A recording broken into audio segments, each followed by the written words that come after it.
Mabuhay! I am Cheryl Asisilbas from the Sorsogon State College, Sorsogon City, Philippines. I came from Bicol region, one of the 16 regions in my country where the majestic cone-shaped Mayon volcano can be seen. Sorsogon City, being the first and only city in the province of Sorsogon, was chosen as the locale of the study because of various considerations. It is one of the 7 cities in the Region 5, known as Bicol Region, consists of 6 provinces such as Albay, Camarines Norte, Camarines Sur, Catanduanes, Masbate, and Sorsogon. Its geographical location presents a center of trade, commerce, industry, and education. It has a rustic ambience which combines with its rural and cosmopolitan outlook. The population of the locale is composed of Sorsoganons from other municipalities of the province, as well as migrants from Bicol and other regions. They carry with them non-material components of their culture, such as language, customs and traditions, beliefs, values, and other forms of verbal traditions. This is the administration building of my institution. It has 4 campuses, spread in the 4 municipalities of Sorsogon Province, such as Bulan Campus, Magallanes, Castilla Campus, and Sorsogon City Campus. My paper is titled The Language of Legends, Indigenous Instructional Materials. Legends are fully formed narratives that are considered recapitulations of past experiences, showcasing the identity of a people. With this concept, this research gathered, translated, and analyzed said indigenous materials to uncover the identity of the people to whom the legends belong. Though legends abound in the rural-urban city of Sorsogon, very little has been done by way of collecting and compiling genre for posterity. The researcher has decided to undertake the task to explore and uncover the vast wealth of legendary treasure that this study hoped to yield. This study focused on the collected, transcribed, and translated Sorsogon legends and attempted to analyze their nature, role, and function to society. Specifically, it sought answers to the following: what typology or classification are drawn from the identified legends? What beliefs, traits, values, traditions, and cultural practices are reflected in the legends? And what instructional materials out of the legends can be proposed in teaching English and Philippine literature? This paper used an interpretative type of literary criticism. It employed the content analysis under the descriptive method, which aims to the objective, systematic, and qualitative description of the manifest content of communication. The collected and translated legends were classified according to types. A motifemic analysis highlighting the nature, role, and function of the legend was further undertaken to determine the motifs, which in turn formulate the theme or themes of the narrative. The primary sources of data were legends collected from the informants of the different barangays in Sorsogon City, who were instrumental in the validation of said data as folkloric materials. Using the collection of legends, the researchers simultaneously conducted the vertical and horizontal tests of Manuel to validate the folkloricity and authenticity of each item. The two contexts of folklore research and collection were considered the natural and artificial context by Goldstein. This study was anchored on several theories on the reciprocal nature of a society's culture and literature or folklore in relation to community identity. Every society creates its own culture and literature. For while a literature disseminates itself, it simultaneously disseminates the culture behind it.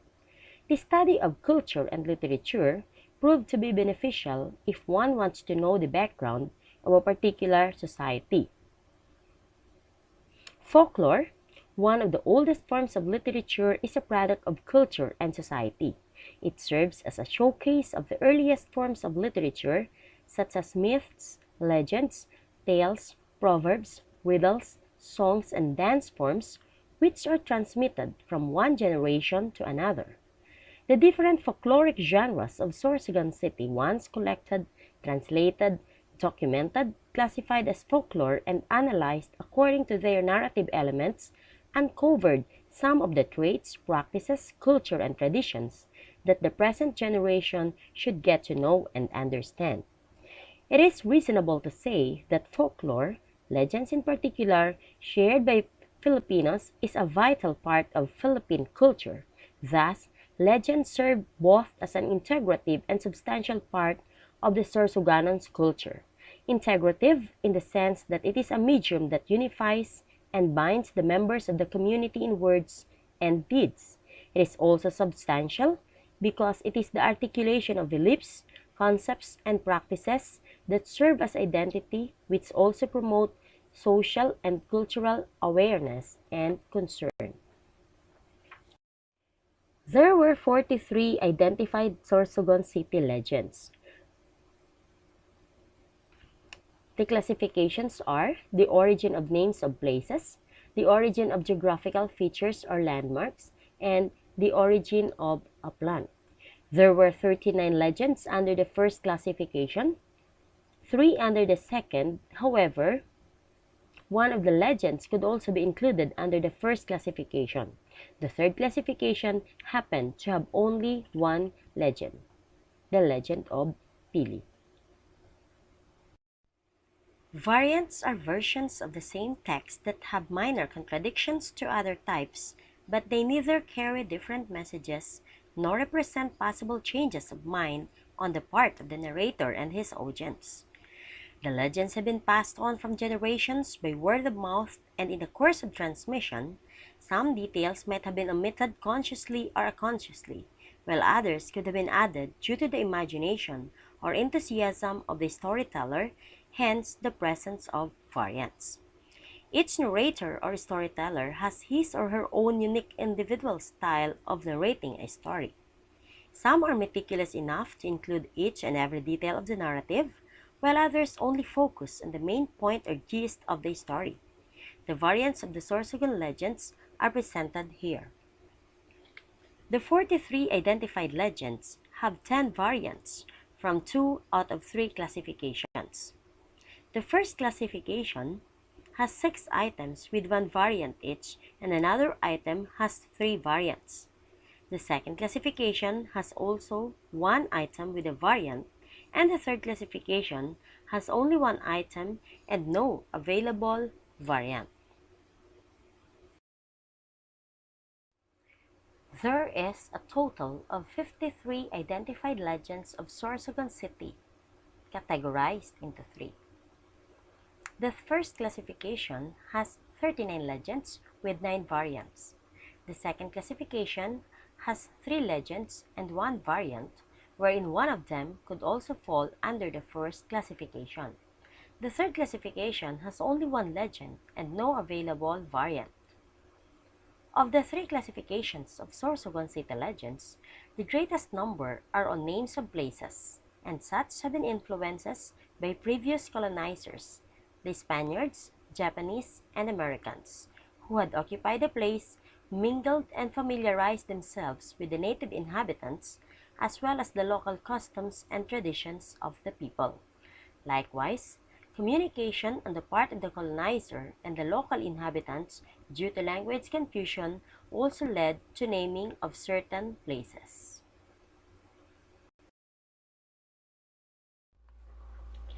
The researcher divided the discussion into 2. The first comprises the beliefs, traditions, and cultural practices, and the second includes the traits and values discernible from the narrative. The Sorsoganons have particular beliefs, traits, positive and negative values, traditions, and cultural practices that are discernible from the legends, and are still observed up to the present. And they are the following. First, belief in the presence of evil spirits. Next, belief that lightning could turn people or things into stone. Belief in superstitions such as talking to a black cat on a rainy day or night would cause lightning to strike. Belief in punishment by the Supreme Being in the event that children disobey their parents. Belief in miraculous deeds of saints. Belief in the effect of curses. The tradition of bayanihan. The celebration of feast of patron saints. The practice of serenading a woman as a way of showing affection. And the practice of using fireworks during fiesta or merrymaking activities.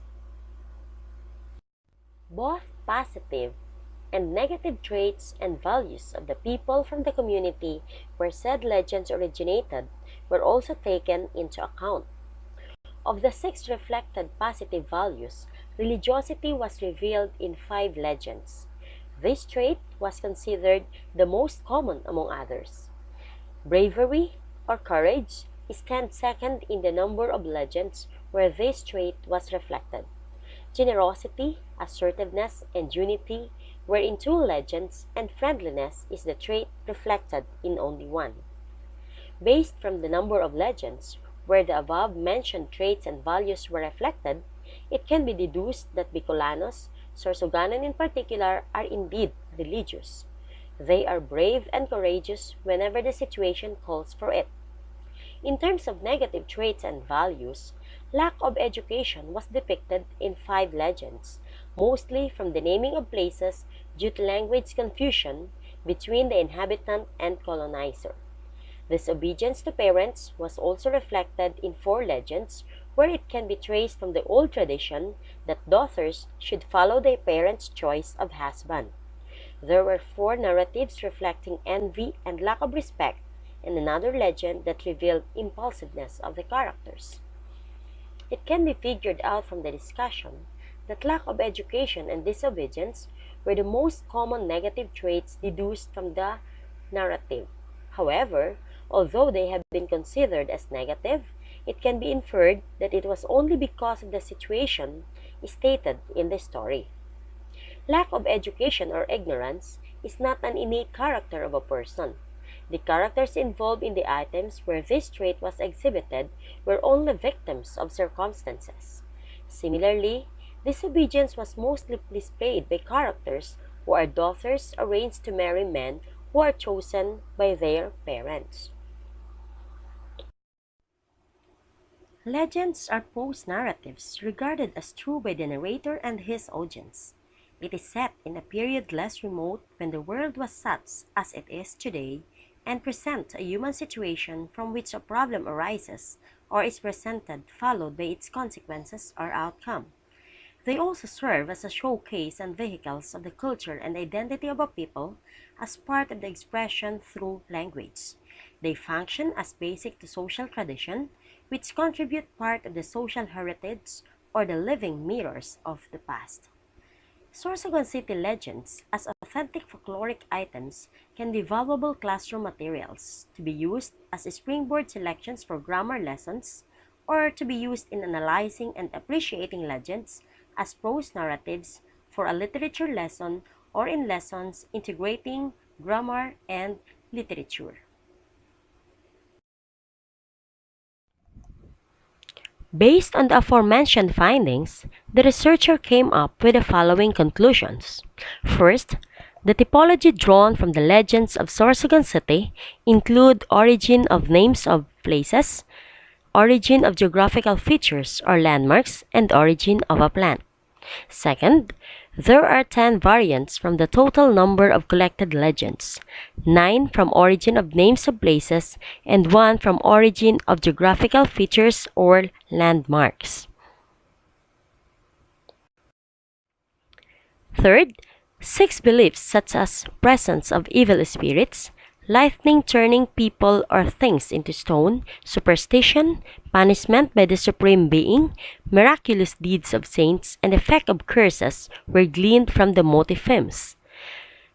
And likewise, the tradition of bayanihan, the celebration of patron saints, the practice of serenading a woman, and using fireworks during fiesta or merrymaking activities were other evident practices revealed.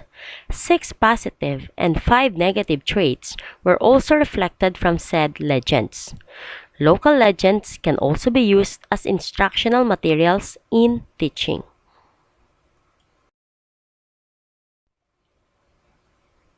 The researcher recommends the following on the basis of the preceding conclusions. First, undertake similar studies on legends or other prose narratives of other provinces or regions and even other nations to understand better the humanity of the people to whom these prose narratives belong, and for comparative studies with other places having the same folkloric genre. Second, include local legends and other types of prose narratives in the study of Bicol literature and introduce various folkloric methods of analysis according to the specific indigenous genre. Third, incorporate Sorsogon prose narratives, particularly legends, into the curriculum of Philippine literature subjects in different schools of Sorsogon province.